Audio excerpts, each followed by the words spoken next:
From seemingly can't-miss Disney offerings to potty-mouthed Peacemakers, these TV shows cost a whole lot of dough, but that still couldn't force you to sit down and watch them though. I'm Gareth from WhatCulture.com, and here are 10 massive TV shows nobody is watching. Number 10, Superman and Lois. The CW hasn't exactly been light on small-screen superhero adaptations over the last decade, with the network building a sizable enough audience for its various DC properties and enjoying a boatload of success along the way. And all longtime rivals Marvel could do was sit on and dream of a sprawling TV universe to match this Arrow, Flash, and Supergirl stuffed Arrowverse for a significant spell. But in more recent times, the CW hasn't been enjoying anywhere near the same level of attention and admiration as they did in the earlier years of their silver screen crossover venture. With their most recent DC entry in the form of Superman and Lois, while admittedly still highly rated, not bringing in anywhere near the same level of ratings as those earlier shows.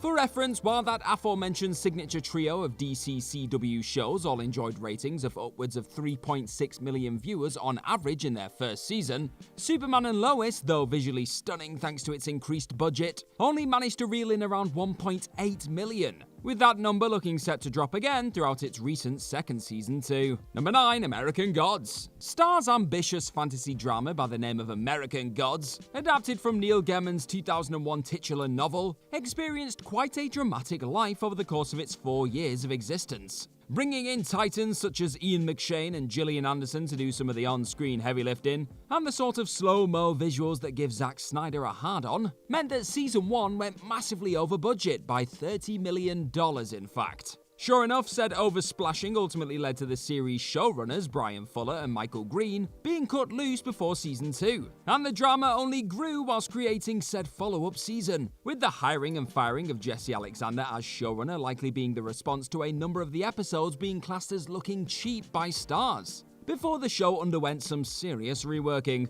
Whilst acclaimed and anticipated for a time, American Gods ultimately bit the dust last year after Season 3 brought in a frankly terrible 200,000 or less viewers per episode, making the sheer amount of moolah and time pumped into this venture look like a largely disappointing waste. Number 8, Cowboy Bebop.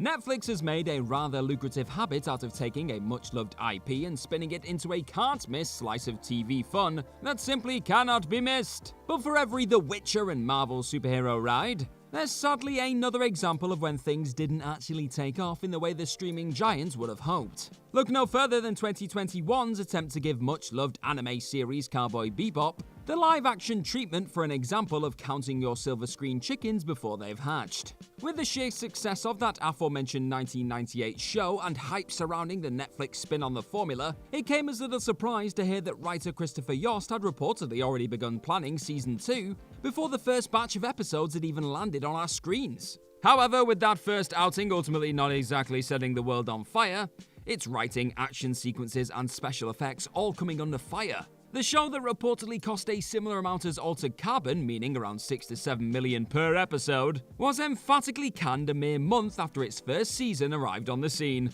Number 7, Space Force. 2020 saw the blasting off of the Steve Carell and John Malkovich starring Space Force, a comedy focusing on the team behind the United States Space Force. Yeah. And while Season 1 admittedly left a whole lot to be desired, with everything outside of the two leading stars' contributions leaving viewers feeling a touch underwhelmed, that still didn't stop the show from being renewed for a second season set to land in 2022. Yet this isn't just a case of throwing some well-known names into a small-scale adventure in the hope of striking gold, as Malkovich is said to have earned a whopping $3 million for appearing in the show, with Carell pocketing a tasty $10 million to star too. The fact filming was also moved from Los Angeles to Vancouver highlights how the showrunners have attempted to cut costs somewhat coming into the second outing for Carell and the gang.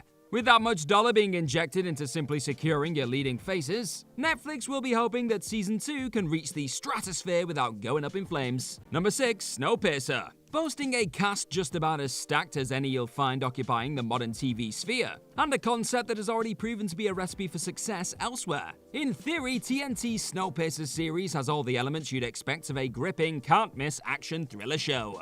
However, despite roping in the no doubt expensive talent of Jennifer Connelly and Sean Bean to star in the small-screen spin on Bong Joon-ho's cinematic adaptation of the 1987 novel A Transpersonage, The show's viewership has steadily declined over the course of its first 2 seasons, with Season 3 also beginning to stagger onto both TNT and Netflix with little hype or build earlier this year. Yet even with viewing figures on the fall for the series that likely cost more than a pretty penny to defrost, between its aforementioned talent salaries and the many varying eye-catching sets from snowy terrain to speeding train, TNT has committed to a 4th season already. So those who have stuck around for the ride up to this point can at least look forward to more limb smashing and mutiny in the not too distant future. Number 5, The Wheel of Time. Though Amazon Prime is on the verge of launching what has been confirmed to be the most expensive TV show ever made in their Lord of the Rings silver screen epic, set for release in September, the streaming juggernauts have hardly been pulling in their purse strings in the lead up to that eye-watering adventure. Dropping in November of 2021, The Wheel of Time, starring Rosamund Pike as Moiraine Damodred,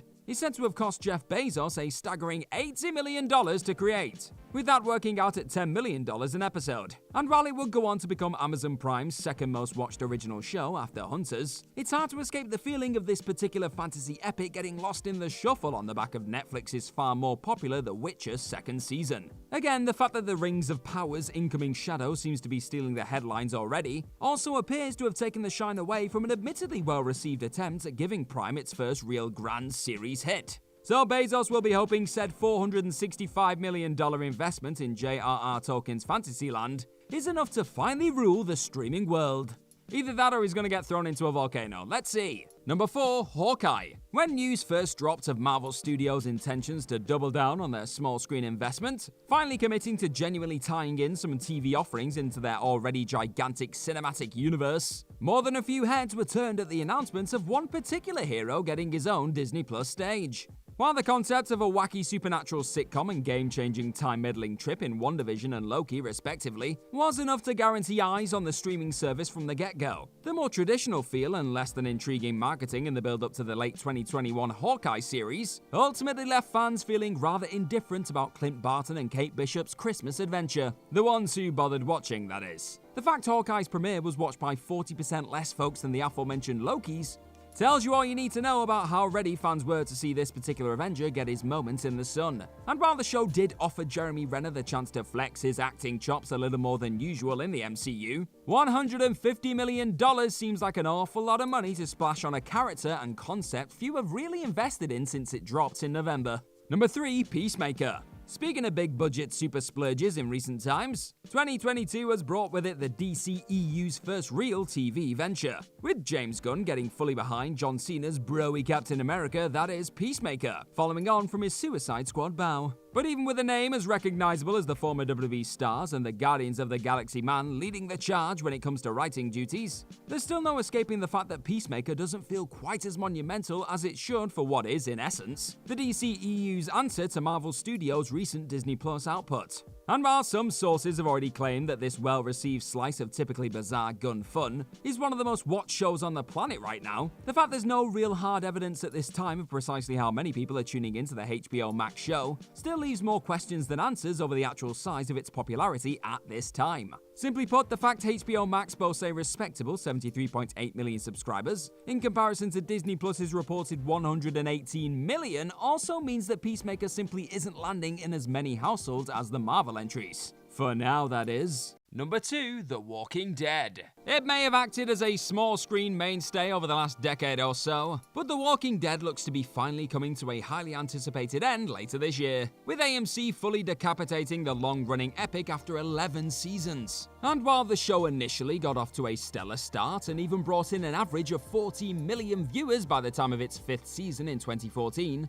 the hype appears to have well and truly died off when it pertains to this zombie-infested horror show, really highlighting how far the once must-see Norman Reedus and Jeffrey Dean Morgan starring post-apocalyptic tale has fallen since its heyday. Season 10 could only muster around 3 million viewers on average, and for around $2 to $3 million per episode for a season boasting 22 entries, those falling numbers really don't justify that sort of financial output. Hopefully the series can go out on an almighty bang this year, and perhaps even bring in a few lapsed eyes for the grisly farewell too. But the early numbers for the first half of Season 11, released in 2021, don't seem to suggest this zombie-loving crowd will be returning from the dead anytime soon. Number 1. The Book of Boba Fett. If you would have told Star Wars fanatics even a year or so ago that they would finally be given the Boba Fett solo outing many had been clamoring for since the character's captivating debut all those years ago, they likely would have swallowed you whole like a sarlacc there and then out of sheer excitement. Hey, it happens. However, here we are in 2022, and with said The Book of Boba Fett, Disney appear to be dealing with one of their first real flops on the Star Wars small screen stage.